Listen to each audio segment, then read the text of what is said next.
시니어 트렌드 2025에서 두 번째로 꼽은 키워드는 창조와 혁신입니다.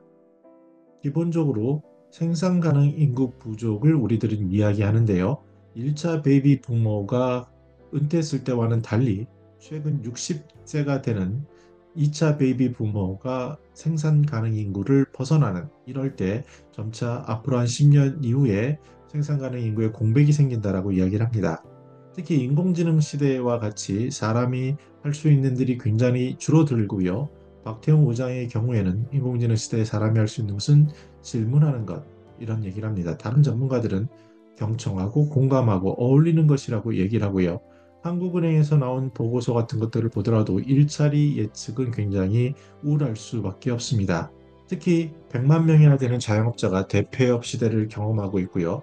누군가에게 40대, 50대에 퇴직 후에 주어지는 현실은 비정규직의 최저임금 그리고 집 한 채 달랑 있는 것이 현실인 경우가 됩니다. 그리고 돌봄 인력만 보더라도요. 점차 수많은 수백만 명이 부족한 이런 현상을 겪고 있습니다. 이러할 때 우리는 창조적인 노화라든지 그리고 창직이라든지 이런 것들을 집중할 필요가 있습니다. 특히 뇌에 있어서 뇌 가소성이라는 개념이 있는데요. 뇌가 기억은 까먹을 수 있지만 더 중요하게 생각하는 것, 소중하게 생각하는 것에 대해서는 더 집중할 수 있다는 얘기를 할 수 있고요.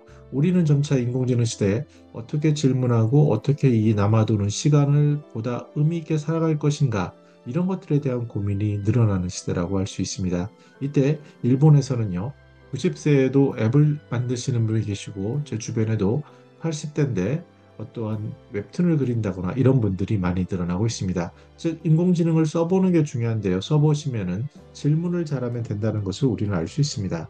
이러한 가능성을 통해서 우리는 생산의 주체로 액티브 시니어들, 특히 베이비 부머, 2차 베이비 부머의 역할이 굉장히 기대가 된다라고 할 수 있습니다. 시니어 트렌드 2025에서는요.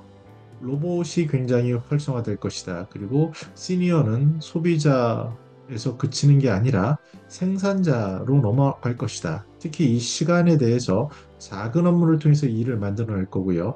그러면서 우리는 이때 세대와 소통하는 역량을 통해서 또 평생 학습을 통해서 우리가 만들어갈 미래의 창조와 혁신의 주체는 바로 베이비 부머를 중심으로 한 시니어가 아닐까 생각을 해봅니다. 제가 참여한 리서치에서도 20대부터 외국인까지 인공지능, 특히 디지털 리터러시에 대한 그 역량을 평가한 게 있었는데요.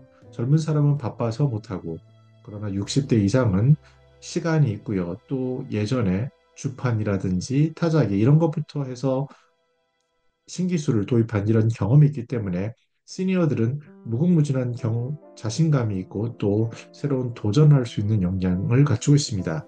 이럴 때 인공지능이나 로봇은 굉장히 큰 도움을 줄 것이기 때문에 창조와 혁신의 주체가 우리 시니어들이 아닐까 생각해 보았습니다. 저는 더 나은 시니어 삶 공동체를 연구합니다.